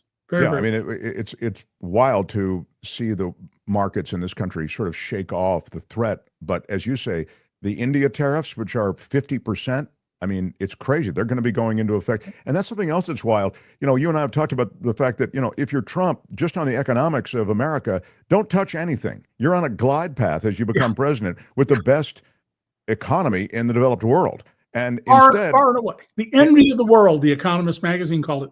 And then one last thing, Donald Trump has pardoned, you know, the biggest facilitator of drug and money laundering in the world, the guy who ran Silk Road. He gave a whole bunch of Mexican narco-trafficantes the opportunity to do what they wanted to do. He has freed a number of people through either clemency or pardons who are rapists and other violent criminals. And lo and behold, the police in Las Vegas were running a sting operation to get guys like you and me trying to have sex with 12-year-old girls or 13-year-old girls. And they arrest a Israeli cybersecurity person, and not some minion down in the fields, not the big boss, but not a minion. He is released on bond and allowed to leave the country. In my coverage of criminal justice over the years and my reading in recent years, I can't recall somebody who's a foreigner, clear flight risk, and who is let loose. The State Department says the State Department had nothing to do with it. This is very indicative of the Trump administration. I'm sure that the State Department didn't have anything to do with it. But that doesn't exclude the White House or anyone else in the Trump administration from interfering and letting this pretty well-nabbed sexual predator get away. Because what we have is a pro-criminal, if you do our kinds of crimes and you're our friend, pro-extortion, pro-bribery of the president administration. And this is a criminal enterprise that we're watching. And I don't understand why more people aren't, you know, raising holy hell about this. Where are the pastors and the priests and the imams and the rabbis, the moral leaders of our communities? Where are they? Now, some of them are doing things, but many of them are not. And a fair number of them, particularly the ones on television, are egging on Donald Trump. Now, the organizational pushback has been pretty tepid. And the criminality you talk about does take on sort of different faces. Like, I'll give you the corruption that is self-enrichment, Donald Trump. We all knew that you were going to, you know, go after the U.S. Treasury, and that you were going to, the scheme with the with Bitcoin-related or cryptocurrency-related ways in which to enrich yourself. They've already yielded, what was it, $4.5 billion I was reading the other day. Yeah. So, I mean, it's estimated. So I'll give you that. But the kind of criminality you're talking about, David, with the pardons for, you know, known drug and human traffickers, what is that about? That's about the criminality associated with a different kind of corruption. That's about the signal of an authoritarian regime. We can thumb our noses at you. It's what we have videotape now of some of the people who claim to be from ICE, who can't really tell for sure, saying to people, saying, shame, shame, shame, or leave her alone. We can do anything we want. And they can, because they have absolute impunity. Under Pam Bondi, they could just summarily execute people and they will not be charged. Remember, Donald Trump said I could shoot somebody on Fifth Avenue and I wouldn't lose a vote. And so you're seeing, you know, they have removed from the country American citizens. You shouldn't use the phrase deport. Deport's for someone who's not an American citizen. But they have removed a minimum of 70 American citizens against their will. And they say, well, too bad, and we don't care. You know, I very much like to see my favorite daughter-in-law, and she's a Canadian, and she will not cross the border because even though it's a tiny chance, There have been Canadians like school teachers and things like that. She's a white collar worker who, have been held for days and days and put in horrible circumstances. Instead of what you should do, if you're not going to let somebody in the country, you turn them around and walk them back or put them on an airplane out. You don't hold them. The reason that's being done, you better not mess with us. We are all powerful and we will crush you. Well, the way to stop that is not to look the other way. It is not to hope that this will go away. It's not to say, well, it won't happen to me. It'll happen to you. It'll happen to people around you. You just won't see it until it happens. So people need to be strong. They need to turn out. We've got to get 15 or 20 million people, 20 million people, be twice the biggest demonstration in the streets, peacefully, absolutely peacefully. We've got to get lots of people registered to vote. We've got to make sure if they were thrown off the rolls, they're put back on. And in November of next year, we've got to get them to the polls. You got to have an organization of volunteers. We're going to take Tuesday off. We could have a general strike on Tuesday and basically shut down business and, make sure people actually vote. That's the opportunity here. And keep in mind that when and if we put an end to Trump's growing dictatorship, he hasn't fully consolidated power, but he's working fast to do it. Just fired the head of the Air Force, the chief general of the Air Force. That's not the end of the story. We've got to go in and fix the unenforceable parts of our Constitution. We've got to develop rules that protect your liberty and your freedom now that we know that Americans are capable of electing a man who will be our dictator and who would come to power through the electoral process, just like Adolf Hitler did. Wow. There's a lot there. I'll let you go, but I'll just, I think about the agenda ahead, and should the Democrats get back into power, should they win an election. I mean, I remember that the Voting Rights Act that was going to be protected, there was going to be a vote on it. They couldn't get that vote across the finish line, could they, David? No, and the Republicans are themselves full of a number of exploitable contradictions. Some of them are gung-ho on Epstein. Some of them are gung-ho on we got to stop borrowing money, even for tax cuts for billionaires, but two or three bend to Donald every time because they know they'll get voted out in a primary. Well, if you are such a coward that you will ruin the country, that you will go against your oath of office because you might get voted out of office, you deserve not anything but contempt, open public contempt for being a coward, a quisling, having no moral principles or spine whatsoever. And, that's not America, but we've got to get many more people to wake up to what's happening here. And, it's, as you can imagine, for me, because I've been warning people about Trump for decades, and particularly since 2011, it's very frustrating. Sure. That so many people, they have no idea that Donald Trump was, in bed up to his eyeballs with one of the biggest drug traffickers in America and did favors for him that make no sense unless Donald was involved in cocaine trafficking. That he did favors for other people who they make no sense unless he was in bed with them and they're criminals. A lot of people just go, yeah, well, we know Donald, is a bad guy in that sense. Why would you put a bad guy in office? Sure. And you don't say they're all bad. They're not all bad. Well, there are also degrees of corruption. There are degrees of cruelty. Yes. There are degrees of all these things. Last thing, David, quickly, because I want to shoehorn it in. The fast strike troop. Well, you made me think of it when you talk about the going to the streets and civil unrest that is peaceful but is prominent. That is to say, a lot of people, millions of people go to the streets. Trump has put together this strike force, this rapid strike force, 600 military officers or soldiers on either side of the Mississippi that can be rallied in an hour to any number of American cities.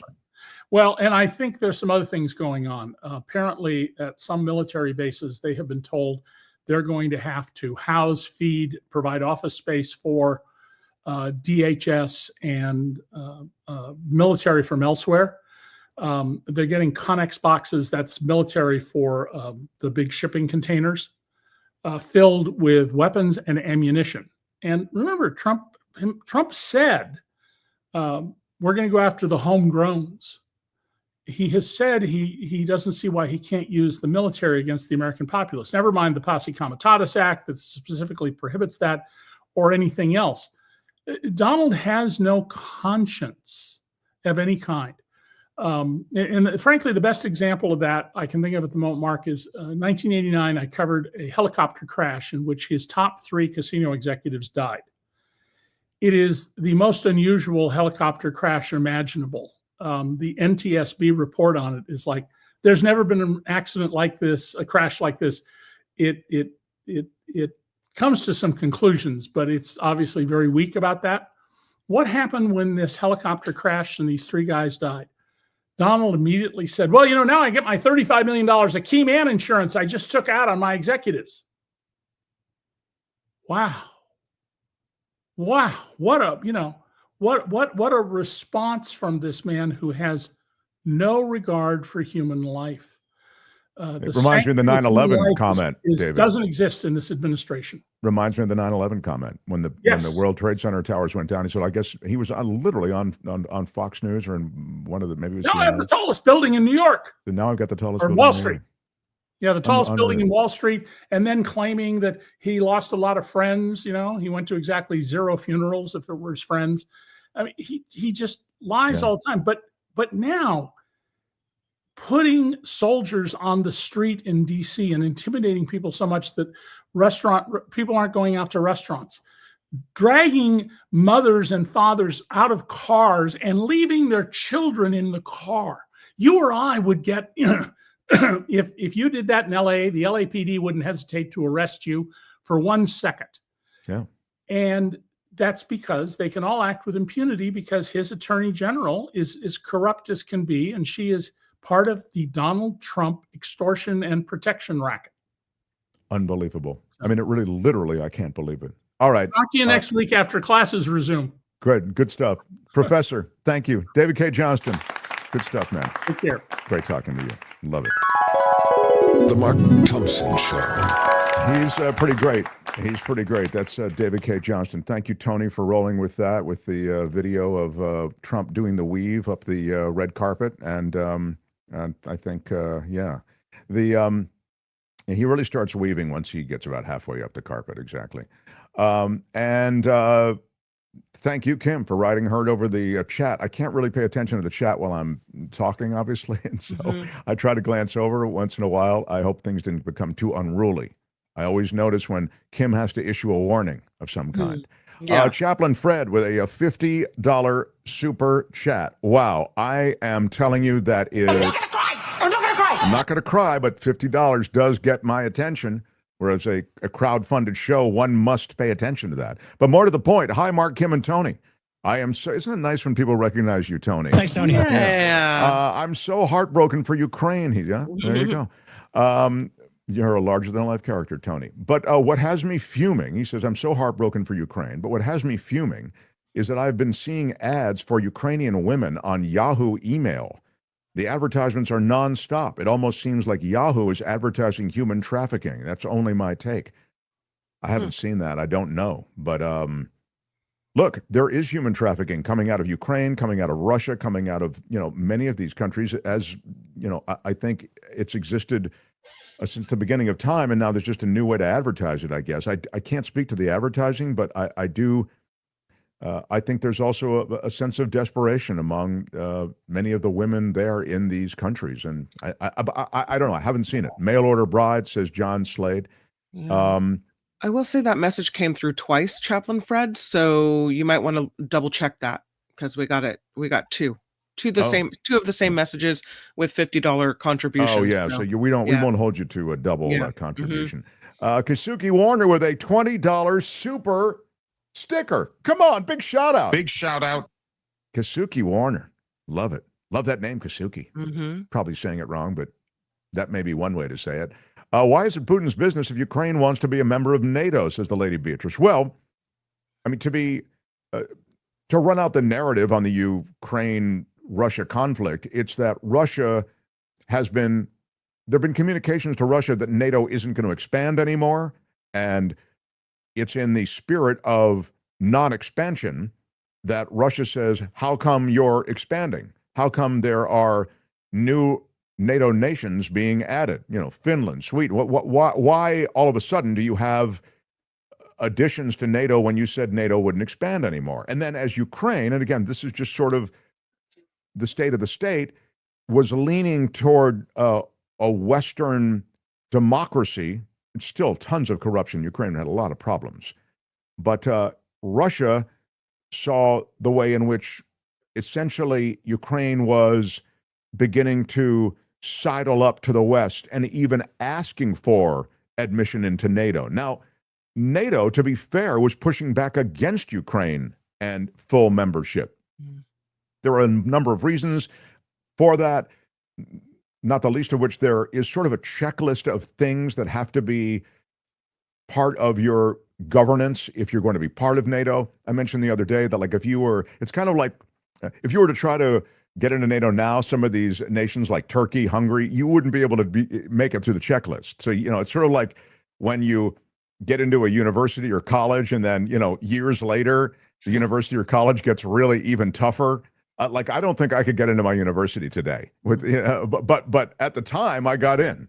Similarly with NATO, I don't think many of these NATO countries, or some of them, a few of them, would be able to get into NATO today, given the kind of checklist that the North Atlantic Treaty Organization puts on its countries. That is a great map to show you, you can see there has been NATO expansion, again, in the last couple of years. Like in the Swedens and Finlands of the world. That's really where you see it. Everything else, the NATO post-war alliance dates way back into the 50s, right? And then you see expansion in the early aughts. So this is the map that's up right now. But I mention it because that's the narrative that Russia has. You said you weren't going to expand NATO, and you've expanded NATO.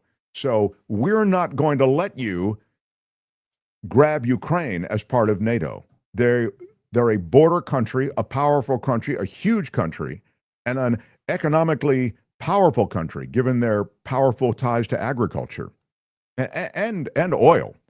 But that's the position that many take in describing this operation. Now, last thing I'll say, to try to be fair to all arguments, they did elect a president. Was it 2014 that president was removed, or that was when the election was? And the Velvet Revolution against this president, who seemed to be a puppet of Putin, that produced this huge pushback in the Ukrainian streets, and people died. And after that, Russia looked at Ukraine, this is the narrative, as no longer neutral or wanting a neutral leadership. They are completely being controlled by the West. That is Putin's view. And so for that reason, Putin needs to up the ante and move into Ukraine and assert Russian power and dominance over Ukraine. That's, again, the narrative. So this is the history that they talk about when he says, let's look at the root causes. When you hear root causes, that's what they're talking about. Root causes is like the shorthand for what I just described. And it can be even described in more severe ways than I just did. But that's the way the Russians view it, as Western expansion, guarantees broken, and your Ukraine, you're trying to, I think, live with the liberties of the West that you won't have with Putin and Putin domination and Russian governance. So, what else? Anything before why does anyone listen to him, Trump? The Lady Beatrice says. He's not psychologically and emotionally sound. Well, the reason people listen to him is because he's the president of the United States. I mean, I can do that whole thing about, how could he be elected? Well, I don't know. I'm surprised too. But apparently he says the right things at the right time to the right people, or hates the right things, or whatever it is. Tommy Godlove, I missed you last night, Tommy. Thank you, Mark, for coming out to Brody's 818 comedy benefit show last night. Brody Stevens, 818 forever. Happy 818 day. So this guy, Brody Stevens, is a wonderful, wonderful comedic mind that we lost. And we lost him. He took his own life. Oh. And he was probably the most wanted warm-up man in all of sitcom. You know, when you get these sitcoms in front of a live audience, there's a warm-up guy to warm the audience up, or a game show. They warm them up. This guy was the one that everybody wanted. Insane energy, incredibly funny, self-deprecating. Came up with Zach Galifianakis. And when he took his life, it was just, it was a gut punch. And this guy who just messaged into the show, Tommy Godlove, he created this day because Brody was a Valley kid, 818 area code. So that's why he says 818 forever. And it's, there it is. And that's him. And I just love him. Loved, you know, his energy. His energy on stage was infectious. And he was funny as hell. And it's just such a huge loss. So Tommy does this benefit to benefit Comedy Gives Back. Is that what it's called? And it with a special attention to those issues like depression and those things that can often end in the kind of tragic way that Brody's life ended. So it was a really fun show. Bill Burr was on stage. Who else might you know? I mean, there were a bunch of there they are. Yeah, Robbie Hoffman's so funny. Robbie Hoffman, maybe, you know, find her and watch her. She's incredible. Patton Oswalt, Eleanor Carrigan, Doug Benson was there, Dan Levy, and Ben Glebe, who I adore, was the MC. It was a special event last night at the Comedy Store, and it was Comedy Gives Back. Thank you. That's the name of it. I had it wrong. But anyway, really, really great. So thank you for the shout. Randy, by the time they get done redacting Trump out of the Epstein files, information there will be about 6 pages of stuff released. I think he does show up a lot. Bottom line, Putin has the Epstein file and tapes. Yeah, I mean, I don't know how much. Thank you, Rev P. That's the comment from Rev P. And I think you could say Putin has compromat on Trump. Putin has economic incentives that are built into the Trump relationship with him. There's something going on there. So I think that's a decent point.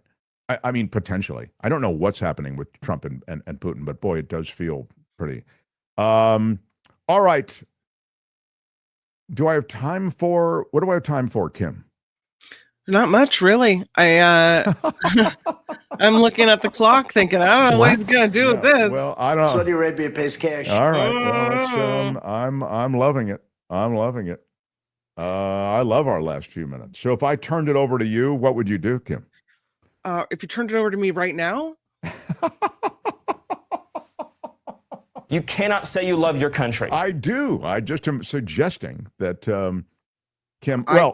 I would slap down a little bit of news. I could do that. Yeah, I mean, look, I'm not looking to kill time. I got a lot of stuff to get to. If you want me to get to other stuff, let me do it. I mean, whatever you want to do. Yeah, I'm happy. I'm happy either way. I will show you a piece of tape. I told you a tape is a generic thing. It's a recording from the old days. Elise Stefanik wants to be the governor of New York. She's a big Trumpy.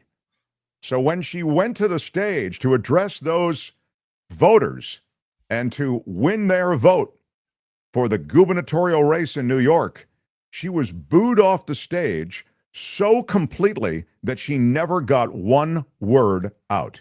Here it is. Thank you.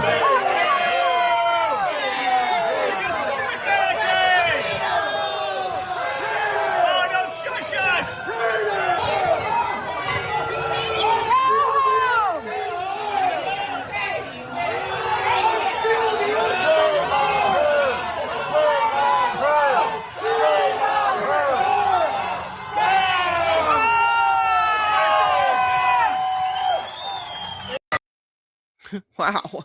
Yeah, that didn't go well. Yeah. That's some angry people there. But I mean, right? That's what, David Cay Johnston talks about. The public's angry about this. And if the public shows up in the right forums, they make their opinions known one way or the other. That was one thing. Dan Bongino facing an uncertain future. There's a new FBI appointment It's the same job as deputy director that Dan Bongino has. What? I know. When they bring on somebody with your exact job title, it's usually a sign. And Attorney General Pam Bondi and FBI Director Kash Patel welcoming Missouri Attorney General Andrew Bailey. Welcome to the cesspool, Andrew Bailey. He is a co-deputy director of the FBI. That is a surprise decision that would signal, I would suggest, an uncertain future for Dan Bongino. Oh, so sad. Yeah, he wanted to get those Epstein files released. And then he kind of shut up and went into the corner. And now we can't find Dan Bongino with a GPS locator. So here comes the next guy, and he's going to be the co-deputy of the FBI. And by the way, I'll just remind you, I understand Kash Patel runs the FBI, but you understand the co-deputy or the deputy of the FBI, the number 2 at the FBI, he's the one who's handling, in this case it's a he, it could also be a woman, of the day-to-day of the FBI. So with Bongino sort of, again, MIA, we haven't heard a lot from him. Maybe he's straying from the, he doesn't look happy in that shot. Girl, you just woo. Yeah. It's possible, very possible, that he's being edged out. And it would likely spell an uncertain future for a big Dan Bongino. Trump lawyers drafting that executive order to end mail-in voting. Hakim. I mean, that's a pretty big deal. I don't know that they can do it. They can draft an executive order, but voting is handled by the states, isn't it? Mm-hmm. Yeah. So again, this may be stuff to throw people off the scent of the Jeffrey Epstein files. You know, he wants an announcement every day of some kind. This is a big one. But I don't know. He talks about the election being rigged. He always talks about the election being rigged. He even talked about the election being rigged while you're in there with Zelensky and the European leaders. I mean, it's like, it's crazy. Like, dude, there's a major historic moment being played out in the White House. And all you can do is get on repeat with the same song over and over again about the election being rigged. You're the president now. Okay. He also took the European leaders and Zelensky on a tour of the little His gift merch shop, store? the Oh, merch yeah? store, where they and showed him the hat, the 4 more years hat, that reelect me in 2028 hat. Yeah, he did that to the Europe. I mean, how embarrassing. Yeah. Wow, that's pretty wild. Your first hat is free. Second one, 50% off. Full charge for the third one, or however he does it. But with the Election Voting Rights Act, you see how at least 6, if not more, Republican-led states, red states, so-called, are pledging National Guard troops for whatever Trump wants to use them for, wherever he wants to send them. And we know that Republicans have made an effort to put and get elected election clerks in red states as well, in many states. And so it wouldn't, even though it's a states' rights issue, it wouldn't surprise me that many states would just go along with this because they seem to be lining up for other things, if that makes sense. Yeah, I think you're right. You're seeing any number of ways in which they're going to try to lean on the vote heavily. Was it Stalin who says, I don't care about the votes decide nothing. It's the counting that decides the election, right? So, he's not wrong. And, if you can control the count, you've really controlled the election. Donna says, how will we be able to dislodge the organized crime cartel headed by Trump from our government and judicial system, especially SCOTUS? And rigging the election is exactly what Putin did. Thank you for the $20 super chat. And I think that's a really fair rhetorical question. I just don't have an answer. I mean, I think I think it's naive to suggest that there's not going to be a muscular attempt to hold on to power by the GOP. It's a playbook they've tried to run in various elections. I thought the great reference the other day was Carrie Lake, who tried to run that playbook in the gubernatorial election that she was running, and she claimed this isn't fair, it's been stolen from me, it was manipulated, I'm going to go to court, and it didn't work. And so for those who are clinging to some kind of morsel of optimism, it's not always possible to make the denial of a fair election and claims of fraud work. Now, that said, you're right in your question, or your rhetorical question, which suggests with everything as mobbed up as it is, including SCOTUS, might it be too difficult to actually have enough legitimacy in an election for the Democrats to retake power? I don't know. I'm deeply concerned about what you're talking about. But the one hope is that Americans show up in big enough numbers that, you know, as Trump says, it's too big to rig. But I would also say there are all kinds of other levers of power that Trump now has control of. Martial law, putting the military presence there around polling places, as Kim has said. I mean, you know, you can always, even though you don't have control over the manner of the vote in all of these different states, even though Trump is issuing this thing about mail-in ballots, again, you need an act of Congress to do that, I think. I know that to be the case. It's possible that you could put federal, you know, protectorate troops in these roles in various states, and that has the effect of suppressing the vote. There are all the other ways to suppress the vote that are as old as the Republic, and we've had Greg Palast on multiple times, and we'll have him on again, as they're always inventing new ways to suppress the vote. But for now, I'd say, yeah, it's going to be hard. There is a lot of corrupt real estate between here and the midterms, and then even more between the midterms and the general. So, all right, Kim, I'd love to continue, but I cannot. Can I end the show with an uplifting story? Before you do, I want a sip of my favorite coffee, which is Coachella Valley Coffee, and they are our... It's the good stuff, for sure. I'll just mention this to anybody who's not regularly here. You must try this coffee. Best coffee on earth. Also, their teas, insanely good. So good. So Two good. new refreshing teas. They're at CoachellaValleyCoffee.com, and their Clarity blend of coffee is my latest addiction. CoachellaValleyCoffee.com. Now, when you go, I want you to use our discount code MARKT, and you'll get 10% off anything on the site. Load up on anything. Get their merch if you want to. You'll get 10% off with MARKT at checkout. This is a boutique roastery, so it's a high-end roastery. Everything is curated in a very special way. The freshest beans, the freshest crop.